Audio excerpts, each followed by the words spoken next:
Hey everyone, it's a pleasure to be here. My name is Sivan Tehila. I am the CEO and the founder of Onyxia. Onyxia is a cybersecurity management platform that allows companies to maximize the capabilities of their existing security stack and optimize their defense strategies.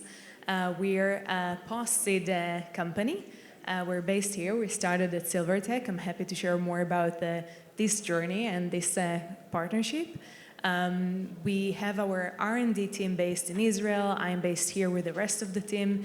We're a total of 25 people in the company currently, and we're looking forward to great achievements in the next few months and more exciting announcements.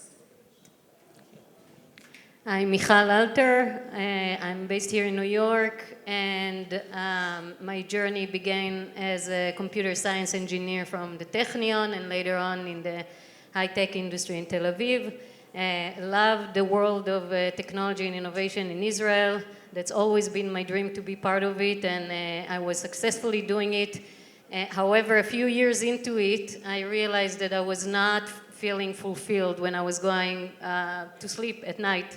And I realized that what I was missing was some kind of an added meaning and purpose to my day-to-day, and that I could not find it at the workplace. So I started to look for it outside of the workplace, and that took me on a long journey that eventually had me move to New York to pursue my graduate school, to learn a little bit more about the intersection of public sector, social impact sector, and business sector. And later on worked here as a strategy consultant for one of the leading nonprofit in New York City and started my company. The company is called Visit.org. We are a B2B SaaS platform. We sell to Fortune companies and we help them engage their employees on topics of social impact, sustainability, and so on.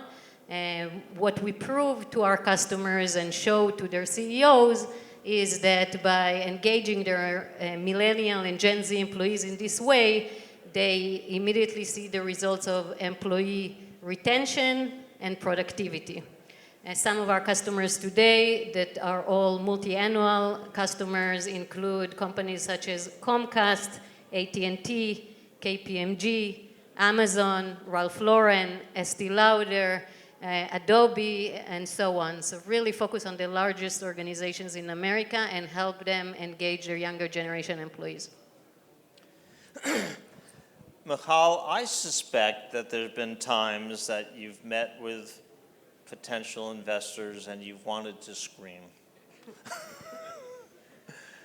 As you're doing a company which has a large social impact with hundreds of thousands of man-hours which are devoted to helping people. But investors don't necessarily understand it's a business at times. What do you want to say about that?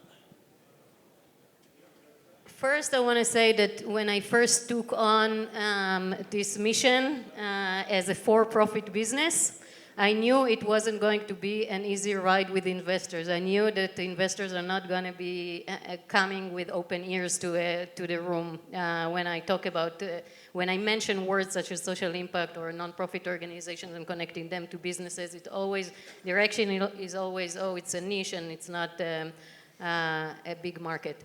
So I think that between just me with myself, I needed to very consciously go into this journey knowing that it's going to be on me to prove that there is a big business opportunity here. And when I speak to investors, it's always on us to show the business results, and that's what I've been focused on. Thank you. Sivan, what's important to you? So I think in my case, similar to Michal's, I was looking to solve a problem that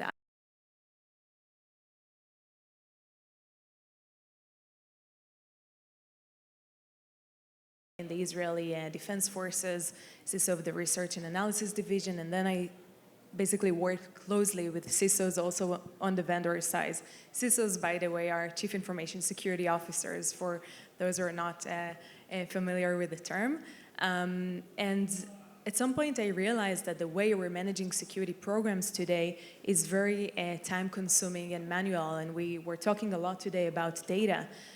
So besides the fact that companies are still using Excel sheets, they can utilize and learn a lot from the data they have in each one of their existing security products.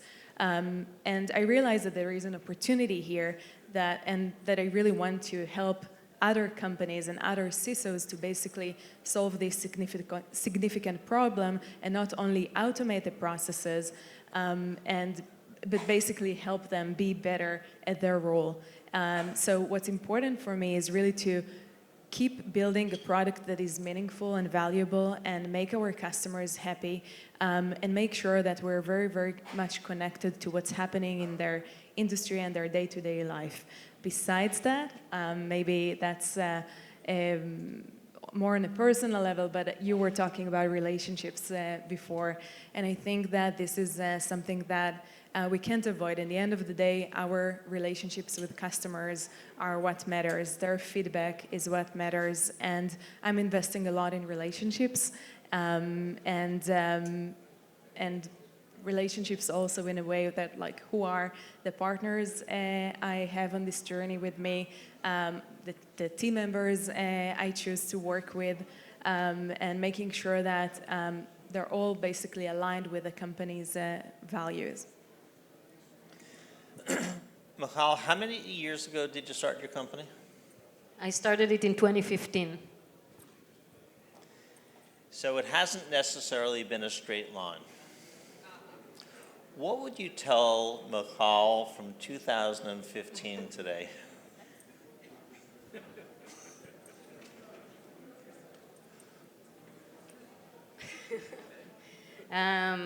What would I tell Michal? Well, that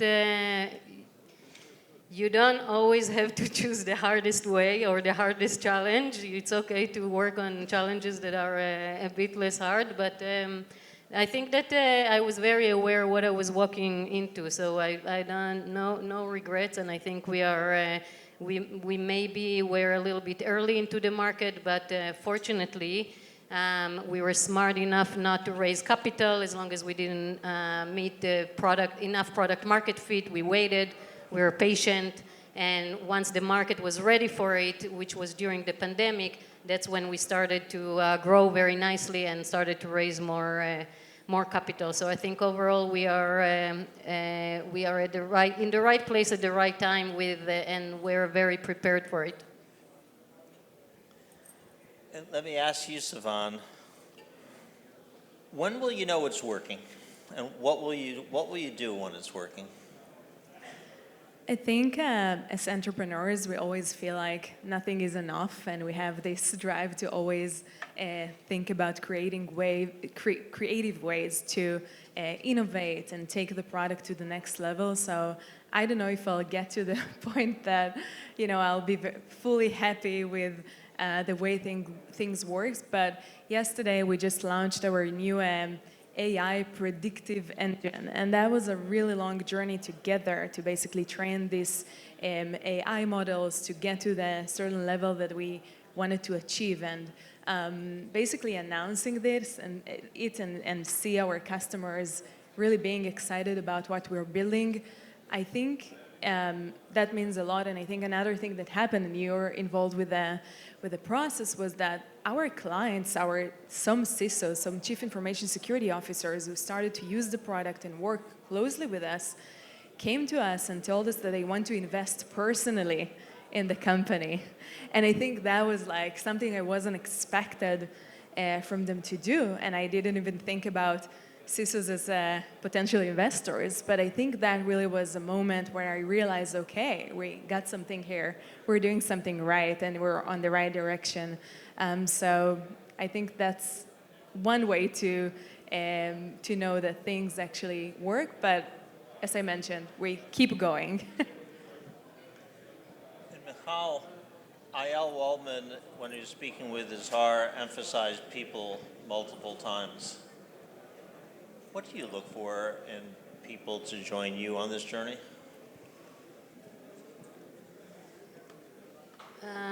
Just being committed to the journey, and obviously being very independent, able to stand on their own 2 feet and make decisions and run fast, but being committed to the journey. These are the team members that stick around and really make and create the company. I always tell the team that this is something that no one has done before, not at this scale, so it's always everything that they do every day when they wake up in the morning. They are part of creating something out of nothing, and for me that's always the most exciting thing, is creating something out of nothing, and I'm excited to be able to make this opportunity available to so many members of our team, and I think that's what makes us work really nicely together as a team. Wonderful, thank you. Sivan and Michal, both of you, being Israelis starting a company in New York, what have been major learnings from that? What would you advise the next generation of entrepreneurs? I think it was the smartest thing for me to do, to start the company here and target directly the US market. There is a lot we don't know, and when we're moving to a new country, it's hard enough, but if you're still focusing in the Israeli market and it's not really aligned with where you want to take the company, I think it can make things harder later on. So I think I would advise to not be afraid and start and target big companies. Our first company, I'm allowed to say that, but it's like Belk, which is competitors of Macy's, and that's a huge enterprise. And I started the relationship with them even before we launched the product. So I think targeting these big companies you initially want to have as customers, that was a smart move for us, and I would advise other entrepreneurs not to be afraid of doing this. And Michal? Find a home away from home, and for me that home is SilverTech, so thank you Charlie and Larry and Tal. Yeah, I would like to also say something just as a follow-up to what Michal said. I think being able to, you didn't ask that eventually, but we were talking about who inspires us, and you always tell us that you want to be surrounded by people who inspire you. And I think that that's an amazing thing for us as entrepreneurs when you don't have family here. And when we were talking about this earlier, your son Eric, we were talking about who is your hero, and your son said, my father, and I said, okay, my mother, but then we said, hey, no, you can't say your mother or your father. And then I was thinking about this, and I really think that, Charlie, you're one of the people who are a real father for so many entrepreneurs here in New York, and you inspire us. And I think, I mean, I don't know if so many people know that, but you deserve to be mentioned as such. So thank you, and we appreciate you. I appreciate that. Let me say some closing points. And the closing point is that when I started in this industry dealing with Israeli companies in the mid-1980s, a fellow, Onyxia Galil, brought me up to Haifa. I didn't go to Tel Aviv, I didn't go to Jerusalem, I went to Haifa for 3 days, and I met some people who I'm still friendly with and very close with. And at that point in time, for you youngsters in the audience, the perception was that Israel was a great place to get cheap coders.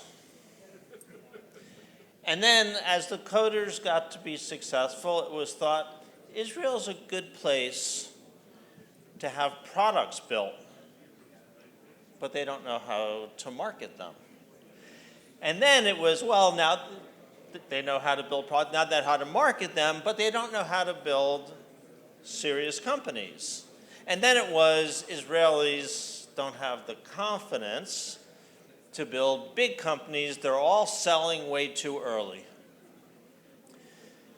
It's the pendulum of time, guys. It will swing in every direction. And you mentioned about, I've been involved with 4 young Israeli companies that have become billion-dollar companies, one per decade. And it's not me, it's the entrepreneurs.